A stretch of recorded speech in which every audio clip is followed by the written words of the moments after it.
Hello, Israelites. This is Praveen Kumar, and I welcome you all to the India's best online and offline learning platform that is eSaral.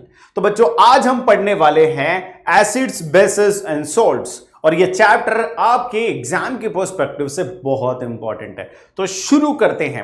सबसे पहले मैं आप लोगों को अपने बारे में बता दूं, this is all about me, और आप सब लोग वैसे भी जानते हैं माई सेल्फ प्रवीण कुमार, और मुझे प्यार से बच्चे पी के बाबा भी बुलाते हैं। तो अब आगे बढ़ते हैं। आगे बढ़ने से पहले आप लोगों के लिए एक छोटी सी पेशकश है मेरी तरफ से, वो ये है कि the best way to predict your future is to create it. कि आप लोग अपना फ्यूचर जो प्रेडिक्ट करना चाहते हैं उसका सही तरीका है कि उसे बनाएं, क्रिएट करें। Best one. अब हम चैप्टर के बारे में आ जाते हैं कि ये चैप्टर से हर साल 3 से 5 मार्क्स के क्वेश्चंस आपके एग्जाम में आते हैं। क्वेश्चंस कहां से आते हैं, कैसे आते हैं, ये मैं इस चैप्टर के दौरान आप लोगों को बता दूंगा। तो सबसे पहले मैं इसके टॉपिक्स को क्लासिफाई करूं तो सबसे पहला आता है chemical properties of acids and base. तो इस केमिकल प्रॉपर्टीज में इंडिकेटर्स है, इनके रिएक्शंस है, मेटल के साथ, मेटल कार्बोनेट्स के साथ, मेटल हाइड्रोजन कार्बोनेट्स के साथ, न्यूट्रलाइजेशन रिएक्शन है, कुछ और भी रिएक्शंस जो है इसके अंदर एडेड है, जिसमें dilution process, strength of acids and bases, ये सब चीजें हैं। और फिर most important part of the chapter है मोर अबाउट सॉल्ट्स। इसके अंदर डिफरेंट टाइप ऑफ सॉल्ट्स हैं, उनके केमिकल फॉर्मूलाज हैं, उनका मेकिंग का प्रोसेस है, और साथ ही साथ उसके यूजेस हैं, इंडस्ट्रियल और नॉन इंडस्ट्रियल, डोमेस्टिक जो उसके एप्लीकेशंस हो सकते हैं वो भी हैं। वो सारी पॉइंट बहुत बहुत इंपॉर्टेंट है। तो शुरू किया जाए। तो बच्चों, आप सब लोग जानते हैं कि acid, basis and salts everywhere है, सभी जगह है, और हमारी डेली लाइफ में ये सब चीजें बिल्कुल आम हैं। आप सब लोग घर पे खाना खाते हैं, खाना पकाते वक्त जो उसमें नमक ऐड करते हैं ना अपन, और आजकल के शेफ तो ऐसे नमक ऐड करते हैं, ऐसे स्वाद अनुसार। तो वो जो स्वाद अनुसार नमक आप खाते हैं, सॉल्ट आप खाते हैं, that salt is a chemical. तो जो सॉल्ट्स की हम यहां बात करते हैं इस चैप्टर में, एसिड्स, बेसिस एंड सॉल्ट्स, वो उसी में से सॉल्ट है जिसका नाम है सोडियम क्लोराइड। और कुछ, आप लोगों के स्कूल में ब्लैक बोर्ड होता है, और उस ब्लैक बोर्ड पर चौक से लिखते हैं, देखा होगा। वो चौक भी एक प्रकार का सॉल्ट है, कैल्शियम कार्बोनेट। अभी आप लोगों के दिमाग में आ रहा होगा कि सर सॉल्ट तो हो गया, अभी कुछ और बताइए ना। तो कुछ और भी बताता हूं। कितने बच्चों को लेमन पसंद है, ऑरेंज पसंद है? इनमें सिट्रिक एसिड होता है। लेमन में, ऑरेंज में, इनमें एसिड है। हाँ बिल्कुल। एप्पल आप खाते हैं, उसमें मैलिक एसिड होता है। आप पानी पूरी खाते होंगे, अरे देखते ही मुंह में पानी आ गया होगा, गोलगप्पे पानी पूरी। तो जो आप खाते हैं पानी पूरी, उसका जो पानी होता है वो पानी भी एसिड से बना होता है। उसमें कौन सा एसिड होता है? जनरली टार्टरिक एसिड या सिट्रिक एसिड उसमें मिलाते हैं। और कुछ सर, एसिड्स भी हो गए, सॉल्ट्स भी हो गए, बेसिस के बारे में कुछ नहीं बताएंगे। साबुन, जिस साबुन से आप नहाते हैं वो एक बेस है। जो टूथपेस्ट आप करते हैं दांत साफ करने के लिए, वो भी एक बेस है। तो ऐसे कई सारे हैं एग्जाम्पल। तो बेसिस, एसिड्स और कई सारी चीजें जो है, सॉल्ट्स वगैरह, वो हमारे दैनिक जीवन का, हमारी डेली लाइफ का हिस्सा है। जैसे आप सब लोगों को एसिडिटी हो जाती है, होती है ना एसिडिटी, जब ज्यादा खा लेते हैं या बैड टाइम पर खा लेते हैं तो एसिडिटी हो जाती है, और उस एसिडिटी को न्यूट्रलाइज करने के लिए हम बेस का इस्तेमाल करते हैं। लेकिन यहां पर जो हम इस्तेमाल करते हैं वो है इनो। तो वो जो इनो काम शुरू करे सिर्फ 6 सेकंड में, वो एक बेसिक नेचर का सब्सटेंस है जो अंदर की एसिडिटी को न्यूट्रलाइज करता है। तो ये काफी सारे केमिकल्स हैं, एसिड्स है, बेसिस है, सॉल्ट्स हैं, जो हमारे डेली लाइफ का हिस्सा है। अब इनकी प्रॉपर्टीज, इनके टाइप्स, इनके कुछ और डिटेल्स के बारे में हम यहां पर बात करेंगे। तो सबसे पहले मैं एग्जांपल्स पे आऊं तो एसिड्स के example hydrochloric acid, sulphuric acid, citric acid, vinegar जिसको एसिटिक एसिड बोलते हैं अपन, कई सारी चीजें हैं, ये एसिड्स है।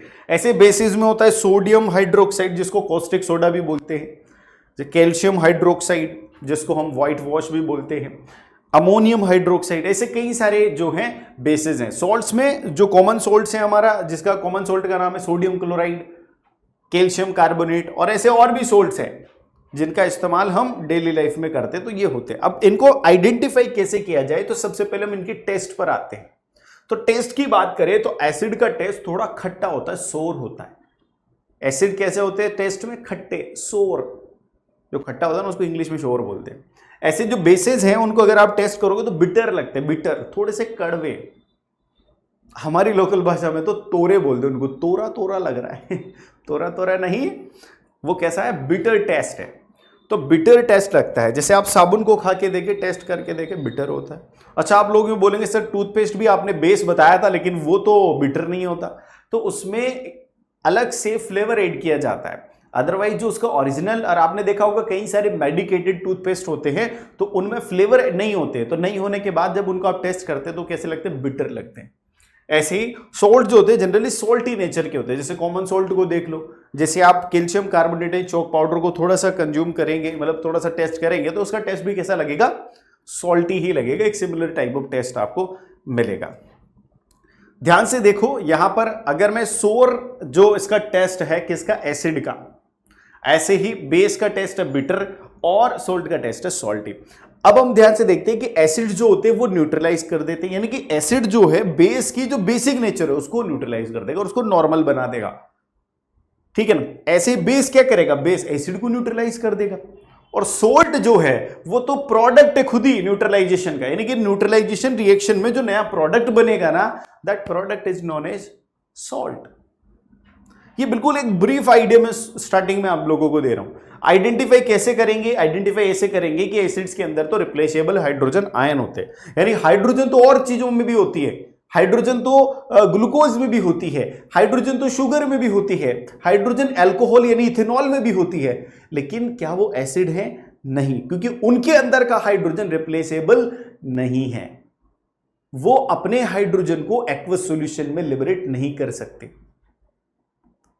ठीक है? तो जिन केमिकल्स में यानी जिन कंपाउंड्स में रिप्लेसेबल हाइड्रोजन होती है, those are known as acids.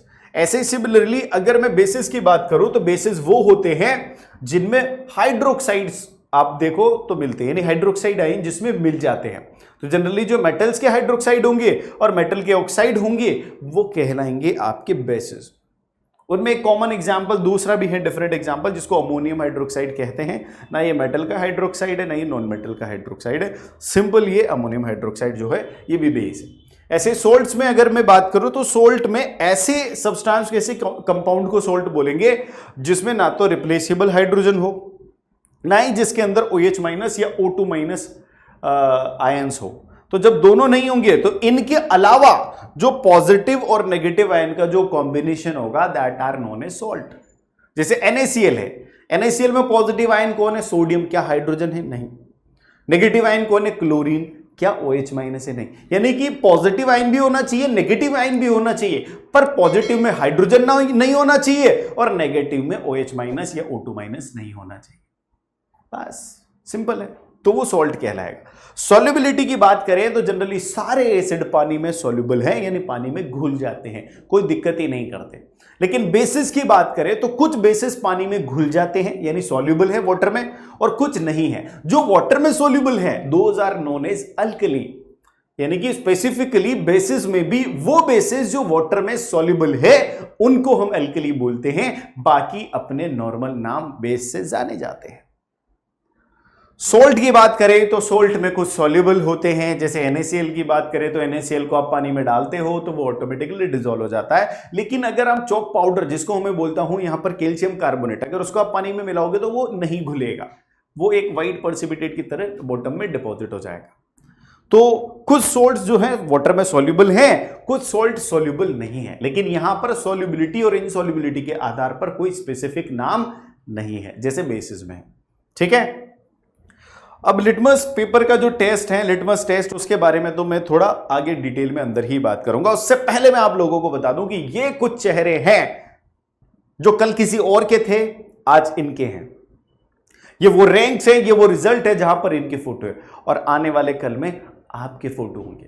तो कितने बच्चे यहां पर अपनी तस्वीर देखते हैं, अपने आप को पाते हैं? तो आज से ही लग जाइए बच्चों, और हमारे एनिमेटेड रिकॉर्डेड जो विजुअलाइजेशन वाले वीडियो लेक्चर्स है, लाइव क्लासेस हैं, हमारी 5 लेयर ऑफ डाउट सॉल्विंग है, 5 लेयर ऑफ मेंटरशिप है, और हमारे स्पेशल ओवरऑल डेवलपमेंट प्रोग्राम में इसका हिस्सा बन जाइए, क्योंकि जीत की तैयारी आज से शुरू करनी पड़ेगी दोस्त। ठीक है, तो अभी भी समय है, अगर आज से हम शुरुआत करते हैं तो हम भी इन बच्चों की तरह, क्योंकि इनमें से कई सारे बच्चे जिन्होंने इसी टाइम पर शुरुआत करी और अच्छा रिजल्ट लेकर आए, 100 on 100 स्कोर करके लाए, कई सारे सब्जेक्ट्स में 95+ स्कोर करके लाए, तो आप भी आज से शुरू करके आराम से अच्छा रिजल्ट हासिल कर सकते हैं। तो अगर आप जुड़ना चाहते हैं इस सरल के साथ तो 2025 चैम्प कोर्स आप लोगों के लिए है। और अगर आप अभी से अपने लक्ष्य पर डिसीजन ले चुके हैं कि मुझे IITian बनना है या डॉक्टर बनना है, तो यहां पर आप अग्नि जेईई नीट जो आपका इंटीग्रेटेड कोर्स है उसमें एनरोल कर सकते हैं। अब आते हैं हम सबसे पहले इस चैप्टर के first part, that is indicator. Indicator जो है वो 4 प्रकार के होते हैं, जिसमें सबसे पहला इंडिकेटर होता है नेचुरल। नेचुरल मतलब जो नेचर से मिला हो। हर्बल ऐसे बोलते हैं हर्बल, हर्बल का मतलब अलग होता है, हर्ब्स, जड़ी बूटियां। लेकिन किंतु परंतु नेचुरल भी समथिंग लाइक दैट, यानी नेचुरल मीन्स नेचर से कोई चीज हमें मिली है और वो इंडिकेटर का काम कर रही है, that means it is natural indicator. Second one is synthetic. Synthetic means जो लेबोरेटरी में प्रिपेयर किए जाते हैं, यानी they are not directly obtained from the nature, they are made in the laboratories. ठीक है, उसके बाद ऑल्फैक्टरी इंडिकेटर्स। तो ऑल्फैक्टरी जो शब्द है ना, शब्द वर्ड, यानी ऑल्फैक्टो वर्ड इज जनरली जो मीनिंग इसका होता है वो होता है स्मेल से रिलेटेड, यानी कि कोई ऐसा टेस्ट है या कोई ऐसा इंडिकेटर है जो स्मेल से आपको बताएगा कि ये किस प्रकार का सब्सटेंस है, इज इट एसिड और बेस। ऐसा यूनिवर्सल है, तो यूनिवर्सल का मतलब हो गया कि इसमें combination of different type of natural, synthetic और मेनी टाइप ऑफ जो आपके क्या बोलते हैं इंडिकेटर्स होते हैं, उनके मिक्सचर से ये बनाया है। फिर अब हम सबसे पहले नेचुरल इंडिकेटर पे चलें तो सबसे पहला होता है turmeric. Turmeric is a very good acid base indicator. Turmeric को दिक्कत किससे है भाई? बेस से। क्यों बेस से? इसका ओरिजिनल कलर कैसा होता है? येलो। अब इसके ओरिजिनल येलो कलर को अगर बेस के कांटेक्ट में रख दिया जाए तो रेड हो जाएगा, यानी कि अगर ये येलो से येलो रहती है तो हम कहेंगे कि एसिड है, और अगर ये किसी के साथ मिलने से रेड हो जाती है, it means the nature of that substance is basic. फिर हम आते हैं China rose. Again the problem is from base. यहां पर अगर हम बात करें तो चाइना रोज का वैसा कलर पिंक होता है, एसिड के साथ ये रहेगा तो थोड़ा डार्क पिंक हो जाएगा, but not a significant change. But अगर आप इसको बेस में मिला देते हैं, अगर आप इसको बेस में मिला देते हैं तो it change its colour from pink to green. इसका कलर ग्रीन हो जाएगा। जो पिंक से ग्रीन हुआ ये किसकी वजह से? बेस की वजह से, यानी again the problem is with base. Next पे चलते हैं। Litmus indicator is also natural indicator, because ये एक लीचन करके एक ट्री होता है जिससे एक पर्पल कलर की डाई निकलती है, और दैट पर्पल कलर की डाई जो है यूज होती है लिटमस पेपर बनाने में। लिटमस का जो चेंजेस है, लिटमस क्योंकि पर्पल कलर की डाई है तो पर्पल कलर में एसिड और बेस के साथ जब रिएक्ट करा के देखा तो जो चेंज था कलर में वो चेंज तो हुआ लेकिन इतना सिग्निफिकेंटली विजिबल नहीं था। तो सिग्निफिकेंटली विजिबल बनाने के लिए उसी पर्पल डाई को इस्तेमाल करके 2 अलग अलग टाइप के क्या बनाए गए? लिटमस पेपर बनाए गए। One is red, one is blue.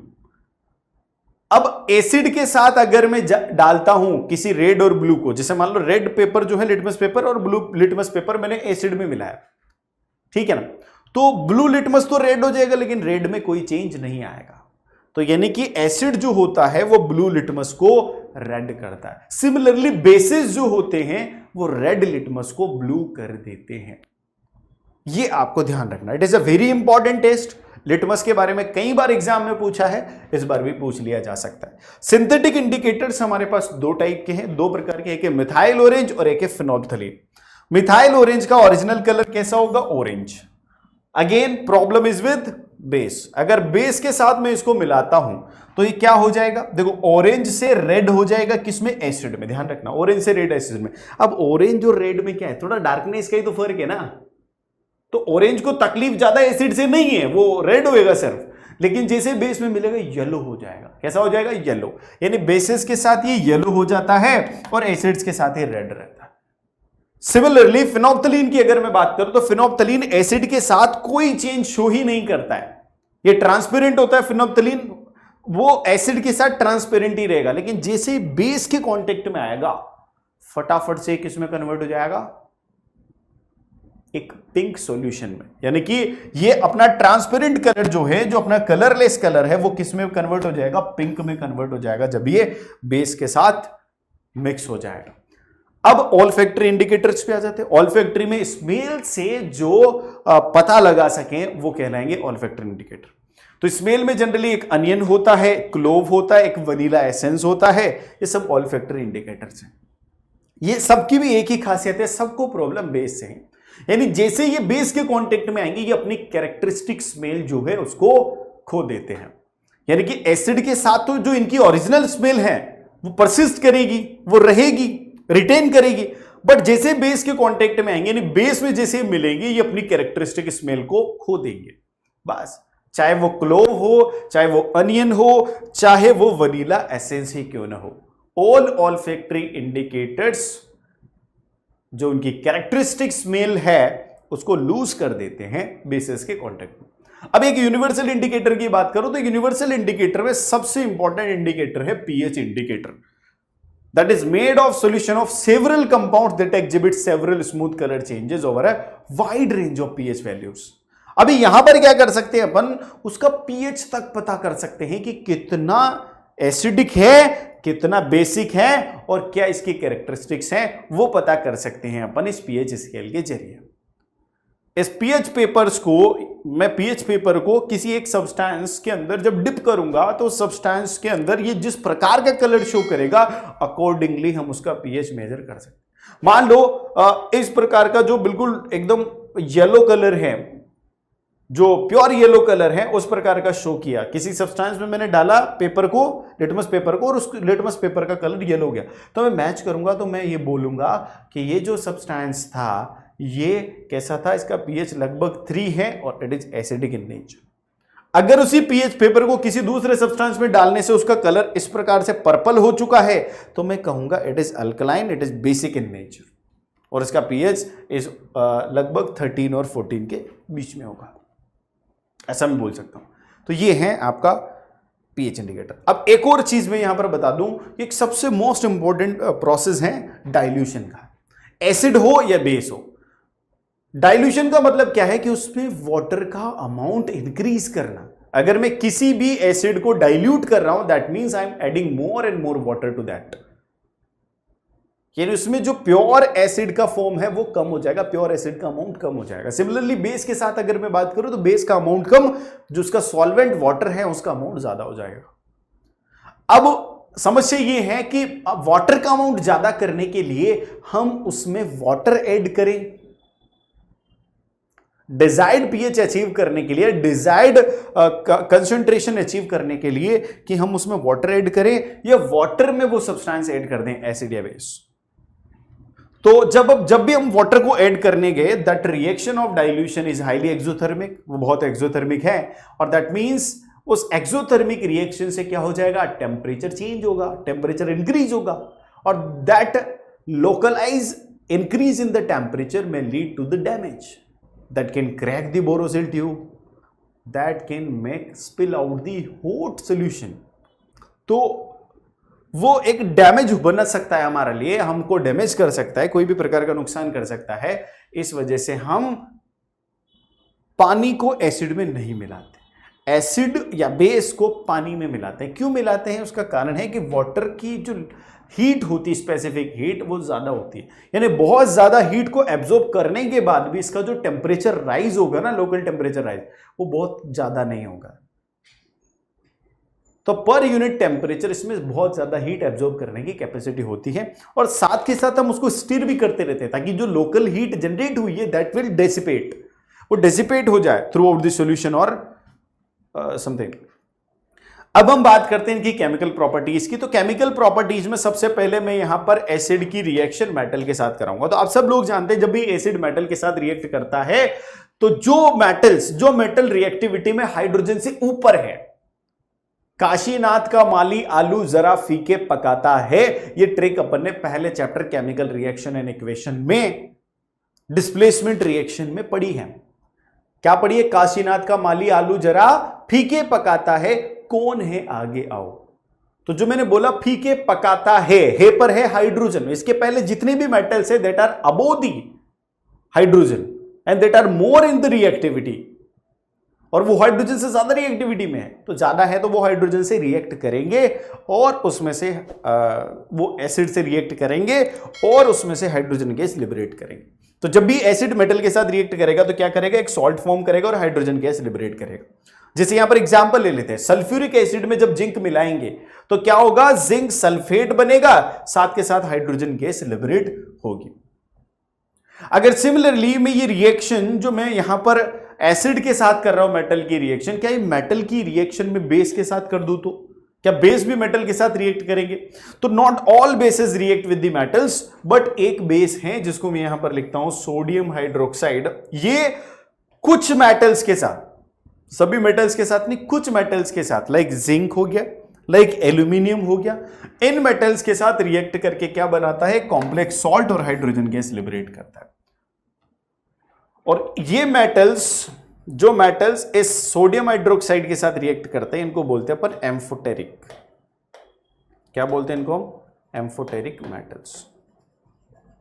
और ये जो कॉम्प्लेक्स सॉल्ट बनता है यहां पर, जो जिंक के साथ रिएक्शन से बनता है, दैट इज सोडियम जिंकेट। और इसका केमिकल फॉर्मूला याद करना बहुत जरूरी है, बहुत इंपॉर्टेंट, क्योंकि सिमिलरली एक ऐसा ही होता है जिसका नाम है sodium aluminate.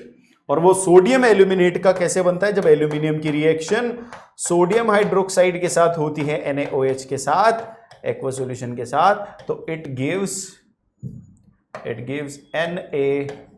NaAlO2 plus hydrogen gas, और इसको बोलते हैं अपन सोडियम एल्यूमिनेट। तो this is sodium zincate, this is sodium aluminate. ये दो ही मेटल्स हैं, जिंक और एल्यूमिनियम, जो सोडियम हाइड्रोक्साइड के साथ रिएक्शन करते हैं। ऐसे ही एसिड की रिएक्शन मेटल कार्बोनेट या मेटल हाइड्रोजन कार्बोनेट के साथ करते हैं तो सॉल्ट तो बनता ही है, साथ में वाटर और कार्बन डाइऑक्साइड गैस भी बनती है। जैसे यहां पर HCl की रिएक्शन Na2CO3, जिसको बोलता हूं मैं सोडियम कार्बोनेट, इसके साथ होगी तो सोडियम क्लोराइड बनेगा, वाटर बनेगा और CO2 यानी गैस बनेगी, कार्बन डाइऑक्साइड। यहां पर अगर मैं बात करूं तो ऐसे ही हाइड्रोक्लोरिक एसिड की रिएक्शन सोडियम हाइड्रोजन कार्बोनेट से कर दूं, जिसको सोडियम बाइकार्बोनेट भी बोलते हैं, तो उसमें भी सॉल्ट क्या बनेगा? NaCl, वाटर और CO2 गैस जनरेट होगी। तो यहां पर जब भी एसिड की कार्बोनेट और मेटल कार्बोनेट्स और मेटल हाइड्रोजन कार्बोनेट के साथ रिएक्शन होगी, सॉल्ट, वाटर और CO2 प्रोड्यूस होगी। अब एसिड की बेसिस के साथ रिएक्शन देख लेते हैं। जब भी एसिड बेस के साथ रिएक्ट करेगा तो क्या बनाएगा? सोल्ट और वाटर बनाएगा। क्या बनाएगा बच्चों? सोल्ट और वाटर। और this reaction is known as neutralisation reaction. यानी ये एक ऐसी रिएक्शन है जिसमें एसिड को बेस से न्यूट्रलाइज करना है और एक सोल्ट फॉर्म करना है, बस। न्यूट्रलाइज करके क्या बनेगा? वाटर और सॉल्ट। ऐसे ही अगर सिमिलरली में एसिड की रिएक्शन मेटल ऑक्साइड्स के साथ करूं तो भी क्या बनता है? सोल्ट और वाटर। यहां से ये पता चलता है कि एसिड की अगर मेटल ऑक्साइड के साथ रिएक्शन से सॉल्ट और वाटर मिल रहा है, जो कि बेस के साथ रिएक्शन से मिलता था, तो यहां पर मेटल ऑक्साइड की नेचर कैसी हो जाएगी? बेसिक। यानी metal oxides are basic in nature, but non metal के ऑक्साइड जो होते हैं वो कैसे होते हैं? एसिडिक होते हैं नेचर में, क्योंकि नॉन मेटल के ऑक्साइड बेस के साथ रिएक्शन करके सॉल्ट और वाटर देते हैं, जो कि बेस के साथ कौन देता था? एसिड।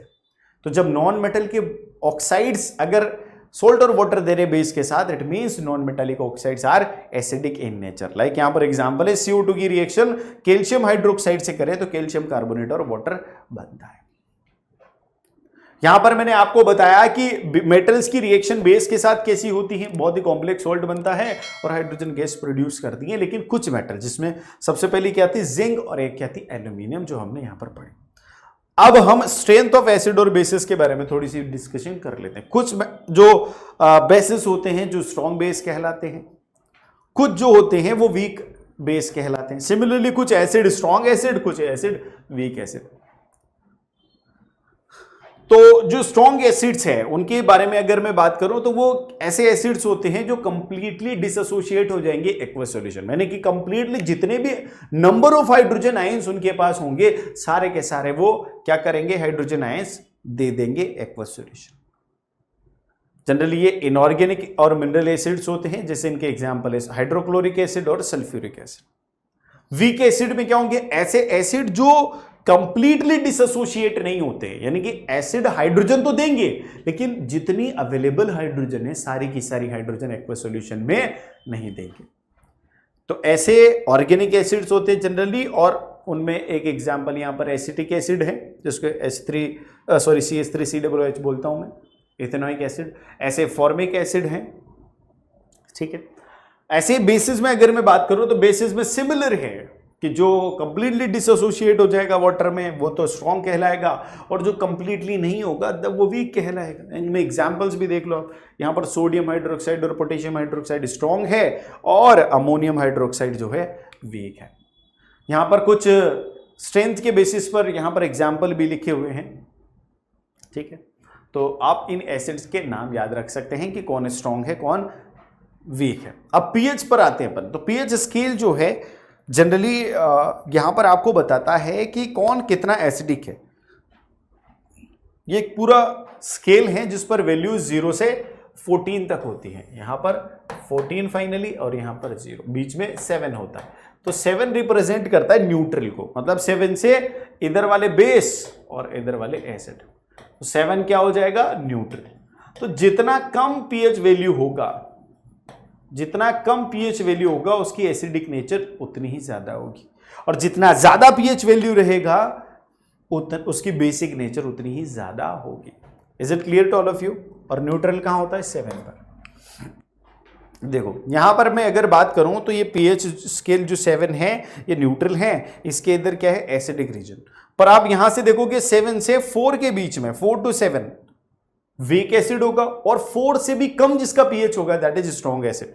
ऐसे बेस पर अगर मैं चलूं तो 7 से ज्यादा वाला वीक बेस और 10 से भी ज्यादा वाला पीएच वाला स्ट्रॉन्ग बेस हो जाएगा। तो ये हो जाएगा। यहां पर कुछ पीएच वैल्यूज लिखी हुई है जो हमारे डेली लाइफ में यूज होने वाले सब्सटेंसेस है उनकी, जैसे गैस्ट्रिक जूस जो होता है, यानी गैस्ट्रिक जूस यानी हमारे पेट के अंदर जो हाइड्रोक्लोरिक एसिड बनता है डाइजेशन के लिए, उसका पीएच होता है 1.2, यानी it is a strong acid. Lemon juice जो होता है वो स्ट्रॉन्ग एसिड होता है, 2.2 के लगभग होता है। प्योर वाटर जो होता है उसका 7 होता है, लेकिन हमारे घर में जो वाटर आता है वो लगभग 7.4, 7.2, 7.6 के बीच में होता है। ब्लड का 7.4 होता है। मिल्क ऑफ मैग्नीशिया 10 के लगभग होता है, और सोडियम हाइड्रोक्साइड जिसको कास्टिक सोडा बोलते हैं उसका ऑलमोस्ट इक्वल टू 14 होता है। तो यहां पर आप पीएच और जो डेली लाइफ में यूज होने वाले सब्सटेंसेस के पीएच के भी डिटेल थोड़ी मिल गई। अब हम बात करते हैं पीएच इन एवरीडे लाइफ। हमारी डेली लाइफ में पीएच का क्या रोल है? तो आप सब लोग फल सब्जियां खाते हैं, आप सब लोग अनाज खाते हैं, तो जो अनाज फल सब्जियां ये सब जिस खेत पर, जिस फील्ड में, जिस फार्म में होते हैं, उस फार्म की सॉइल की जो पीएच है उस पीएच के अकॉर्डिंगली ही वहां पर प्रोडक्शन होगा। अकॉर्डिंगली जो उसकी डिमांड है वैसी ही फसल, वैसी ही क्रॉप्स, वैसी ही वेजिटेबल्स वहां पर प्रोड्यूस होती हैं। तो प्लांट जो हैं उनको ग्रो करने के लिए स्पेसिफिक पीएच की रिक्वायरमेंट होती है सॉइल के अंदर। अब जैसे मान लो मैं एक कोई प्लांट उगाना चाहता हूं जिसको सॉइल, जो जिस सॉइल में वो उगता है या जिसके लिए फेवरेबल सॉइल कंडीशन है, उस सॉइल का पीएच है 5, यानी एसिडिक सॉइल के अंदर वो अच्छे से ग्रो करता है। अब मैंने उस प्लांट को एसिडिक सॉइल ना देकर एक ऐसी सॉइल दे दी जिसका पीएच वैल्यू है 9, यानी बेसिक सॉइल। क्या वो सरवाइव कर पाएगा? नहीं। क्या वो अच्छे से ग्रो कर पाएगा? नहीं। यानी हर एक प्लांट की, हर एक वेजिटेबल, हर एक क्रॉप की अपनी अपनी रिक्वायरमेंट होती है सॉइल के पीएच की। तो ऑन वेरी एसिडिक और वेरी बेसिक सॉइल प्लांट जो है जनरली ग्रो नहीं करते, ना तो बहुत ज्यादा एसिडिक सॉइल में ग्रो करते, नहीं बहुत ज्यादा बेसिक सॉइल में। It is in between, neutral range में ज्यादा ग्रो करते हैं प्लांट्स। ऐसे हमारे शरीर की बात करूं तो हमारी बॉडी जो होती है ना, बॉडी का जो एवरेज पीएच है वो बहुत, मतलब 7.4 से 7.8 के बीच का है। इसके बीच में हमारी बॉडी के सारे ऑर्गन जो है इस पीएच रेंज में काम करते हैं। अगर किसी पार्ट का पीएच इससे ज्यादा हो जाता है और इससे कम हो जाता है तो वहां पर किसी न किसी प्रकार की तकलीफ है। हमारी बॉडी के किसी भी पार्ट का अगर होता है तो। अब हम थोड़ा सा स्टमक की बात करें तो स्टमक के अंदर ही हाइड्रोक्लोरिक एसिड आता है जो स्ट्रॉन्ग एसिड है, जिसको फिर फाइनली म्यूकस द्वारा, क्योंकि एसिडिक इसमें काम कर रहा है, हमारी बॉडी इसके लिए डिजाइन नहीं है, तो एसिड तो कोरोज करेगा, कोरोड करेगा हमारी बॉडी के पार्ट्स को, तो उस कोरोजन से बचाने के लिए, यानी कि जो पेट के अंदर कोरोजन हो सकता है HCl से, उसको बचाने के लिए म्यूकस होता है, ठीक है। और इस एसिडिटी से रिड ऑफ करने के लिए हम लोग क्या करते हैं, कुछ एंटी एसिड्स यूज करते हैं, बहुत ज्यादा एसिडिटी हो जाती है तो। ऐसे ही हमारे टूथ, जो हमारे दांत है, अगर हमारे माउथ का pH 5.5 से कम होने लग जाए, यानी कि माउथ एसिडिक होने लग जाए, तो हमारे जो टूथ हैं वो डीके करना शुरू कर देंगे, इनके अंदर कुछ माइक्रोब्स प्रेजेंट हो जाएंगे, माइक्रोब्स जनरेट हो जाएंगे, इनके अंदर कैविटीज हो जाएंगे, ये कोरोड हो जाएंगे। क्यों होंगे? क्योंकि माउथ का pH जो है 5.5 से कम हो गया। इसीलिए तो हम ब्रश करते हैं, ब्रश में क्या होता है, बेसिक, ताकि वो उसकी एसिडिटी को न्यूट्रलाइज कर दे डेली का डेली। जो भी एसिडिटी प्रोड्यूस हुई है हमारे माउथ के अंदर बैक्टीरिया द्वारा, उसको न्यूट्रलाइज कर देता है कौन? पेस्ट। ऐसे ही जो मधुमक्खी हैं वो जब हमको काटती हैं, डंक मारती हैं, स्टिंग, उस स्टिंग में एसिड होता है, that acid cause irritation to our skin. Acid में एक एसिड रेन का कॉन्सेप्ट भी है, जिसमें आप देखेंगे कि आजकल चलने वाली धुआंधार गाड़ियां, यानी जो धड़ल्ले से स्पीड में आजकल कारें यूज कर रहे हैं, बाइक्स यूज कर रहे हैं, इनसे निकलता है धुआं, क्योंकि जब इनमें पेट्रोल, डीजल, ऐसे फ्यूल्स की बर्निंग होती है, दैट बर्निंग जो है वो CO2 बनाती है, NO2 बनाती है और SO2 बनाती है।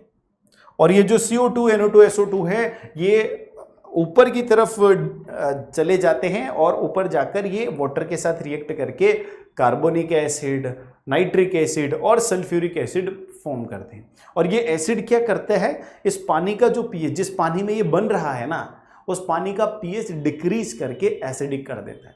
और अगर इनकी मात्रा बहुत ज्यादा हो जाए तो वो पानी जो एसिड मतलब जो रेन होगी हमारी, एसिड नहीं, जो रेन होगी, दैट रेन बिकम्स एसिडिक।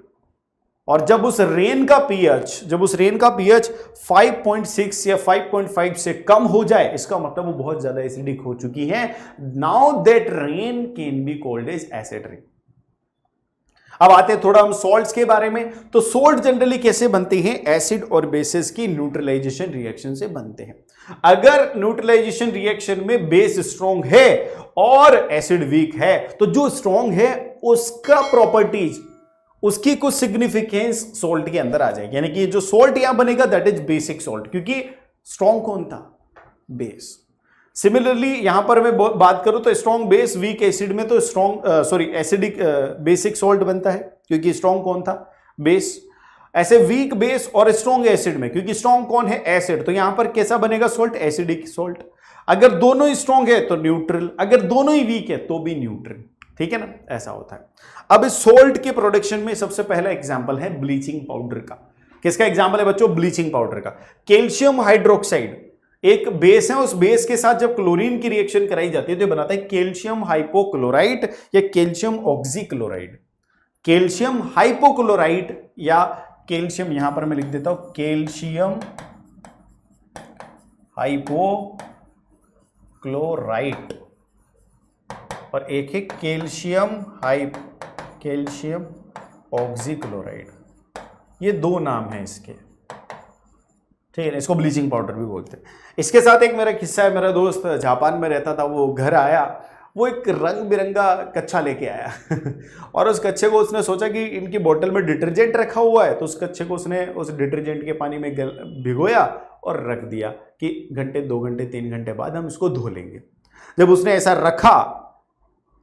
रखा उसके शॉर्ट्स को ऐसा, और कुछ देर बाद देखा कि उसके शॉर्ट्स से, उसके कच्चे से सारे रंग बिरंगे जो डिजाइन थे गायब, बिल्कुल प्लेन वाइट हो गया। ऐसा क्यों हुआ? क्योंकि उसके अंदर जो कलर के पिगमेंट्स थे, उन कलर पिगमेंट्स को क्या कर दिया उसने? ब्लीच कर दिया। और वो जो डिटर्जेंट समझ रहा था वो ब्लीचिंग पाउडर का सोल्यूशन था। तो ब्लीचिंग पाउडर का काम क्या है? ब्लीच करने का। It is a bleaching agent for the bleaching cotton and linen in the textile industry to bleach the wood pulp. जैसे वुड पल्प होते हैं, वुड पल्प पे कलर होता है, लेकिन हमें तो प्लेन व्हाइट कलर का पेपर चाहिए, तो उस वुड पल्प के कलर को हटाकर व्हाइट पेपर में कन्वर्ट करने के लिए वहां पर भी ब्लीचिंग करनी है, वहां पर भी ब्लीचिंग पाउडर का यूज किया जाता है। क्लॉथ्स को, जो धुले हुए कपड़े हैं, उनको ब्लीच करना, यानी उनके अंदर सफेदी लौटाना, व्हाइटनेस लौटाना। ऑक्सीडाइजिंग एजेंट का भी काम करता है केमिकल इंडस्ट्रीज में, क्योंकि इसके अंदर एक एक्टिव नासेंट ऑक्सीजन होती है। उसके बाद इसके अंदर क्लोरीन भी होता है, तो ये क्लोरीन क्या करेगा, जो वाटर है ड्रिंकिंग वाटर उसको डिसइंफेक्ट करेगा। ठीक है। सिमिलरली बेकिंग सोडा प्रोड्यूस किया जाता है sodium chloride, water, carbon dioxide और अमोनिया से। जब इन चारों को मिलाते हैं तो इन चारों को मिलाने से अमोनियम क्लोराइड और साथ के साथ सोडियम हाइड्रोजन कार्बोनेट बनता है। That sodium hydrogen carbonate is known as baking soda. ये वही सोडा है जो घरों में खाना पकाने में जब हम डालते हैं किसी चीज को स्पॉन्जी बनाने के लिए, ये वही है। जब इसको आप किसी भी उस चीज में डाल के, किसी भी प्रोडक्ट में डाल के हीट करते हैं तो हीट करने पर ये डिकम्पोज होता है। और ये डिकम्पोज किस में होता है, ये डिकम्पोज होता है सोडियम कार्बोनेट, यहां पर रिएक्शन है सोडियम, यहां पर नहीं लिखी हुई है, सोडियम कार्बोनेट। जब मैं इसको डिकम्पोज करूंगा, सोडियम हाइड्रोजन कार्बोनेट, जब इसको मैं गर्म करूंगा तो किस में डिकम्पोज होगा, sodium carbonate plus H2O plus CO2, ये डिकम्पोज होता है ऐसा। ठीक है, तो ये इस प्रकार से डिकम्पोज हो जाता है। तो जब ये डिकम्पोज होता है तो इसमें CO2 गैस प्रोड्यूस होती है और ये CO2 गैस ही चीजों को फ्लफी और स्पॉन्जी करती है। इसका यूज किया जाता है बेकिंग पाउडर बनाने में। बेकिंग सोडा तो ये है, अब ये बेकिंग पाउडर किस नाम, मतलब कौन सा मैटर है ये, तो बेकिंग पाउडर बनाने के लिए क्या करना पड़ता है, बेकिंग सोडे को हमें मिलाना पड़ता है किसी एसिड में, क्योंकि बेकिंग सोडे की जो नेचर होती है ये होती है बेसिक, और जब बेस किसी एसिड से मिलता है तो उस एसिड से मिलने के बाद क्या बनाएगा, सॉल्ट, वाटर और कार्बन डाइऑक्साइड बनाएगा, क्योंकि यहां पर CO3 अवेलेबल है। तो जब भी बेकिंग पाउडर बनेगा और उस बेकिंग पाउडर को मिक्स किया जाएगा, सॉल्यूशन में बनाया जाएगा, तो फिर यहां पर क्या बनेगा, एक सॉल्ट बनेगा, वाटर बनेगा और कार्बन डाइऑक्साइड रिलीज होगी। तो इस बेकिंग सोडे का इस्तेमाल बेकिंग पाउडर बनाने में भी किया जाता है। जब पेट में अपसेट हो जाती है, यानी कि एसिडिटी हो जाती है, तो एसिडिटी को न्यूट्रलाइज करने में भी किया जाता है। ठीक है। जो कपड़े धोने के लिए हम यूज करते हैं पानी, उस पानी को सॉफ्ट करने के लिए भी इसको यूज किया जाता है, क्योंकि ये हैवी वाटर, जो हार्ड वाटर होता है, उस हार्ड वाटर को सॉफ्ट कर देता है। ठीक है। फॉर्मेशन ऑफ सोपी फॉर्म जो होता है इस वजह से, क्योंकि इसमें सोपी फॉर्म फॉर्म होता है और CO2 गैस भी रिलीज होती है। तो CO2 गैस का यूज जनरली हम आग को एक्सटिंग्विश करने के लिए करते हैं, तो इसका इस्तेमाल एक्सटिंग्विशर्स में भी किया जाता है, पेस्टिसाइड्स में भी किया जाता है, बेकिंग इंडस्ट्री में भी इसका इस्तेमाल किया जाता है। किसके साथ ऐड करके, जनरली कुछ एडिबल एसिड्स के साथ ऐड करके इसका इस्तेमाल किया जाता है। जब हम इस सोडियम हाइड्रोजन कार्बोनेट को गर्म करेंगे तो सोडियम कार्बोनेट, वाटर और CO2 बनेगी, और यही सोडियम कार्बोनेट फर्दर वाटर के साथ रिएक्शन करके क्या बना लेगा, सोडियम कार्बोनेट डॉट 10H2O, जिसको हम बोलते हैं washing soda. This is the formula of washing soda. अगर डायरेक्टली आपसे एग्जाम में पूछता है कि वॉशिंग सोडा का केमिकल फॉर्मूला क्या है, तो Na2CO3.10H2O। इस वॉशिंग सोडे का इस्तेमाल कहां किया जाएगा भाई, यहां पर भी बर्न्ट ऑन ग्रीसेस को रिमूव करना, यानी कि अगर किसी पर चिकनाई लगी हुई है किसी बर्तन पर, तो उस चिकनाई को रिमूव करना। ठीक है। इसका यूज किया जाता है सोप इंडस्ट्री में, ग्लास इंडस्ट्री में। ठीक है। परमानेंट हार्डनेस को रिमूव करने में वाटर से। It acts as raw material in the manufacturing of various sodium compound, जैसे कि बोरेक्स, तो इसका इस्तेमाल किया जाता है। ऐसे जिप्सम है, जिप्सम भी बहुत ही तगड़ा सॉल्ट है, और इस सॉल्ट का chemical formula calcium sulphate .2H2O, यानी CaSO4.2H2O।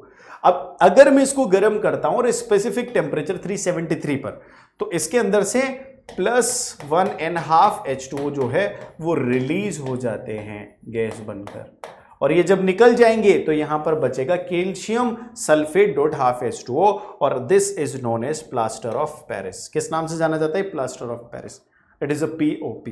तो it is used as the compound of cement और controlling the force at the which concrete sets in, यानी कि इसका जिप्सम का इस्तेमाल कहां किया जाता है, जनरली कंस्ट्रक्शन में भी किया जाता है।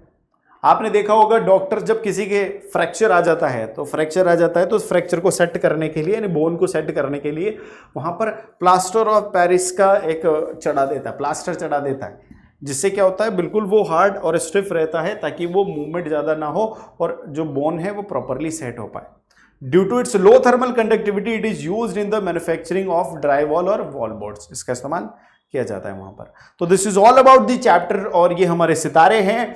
आज इनका नाम है, इनका चेहरा इस बोर्ड पर, कल आपका नाम और आपका चेहरा होगा।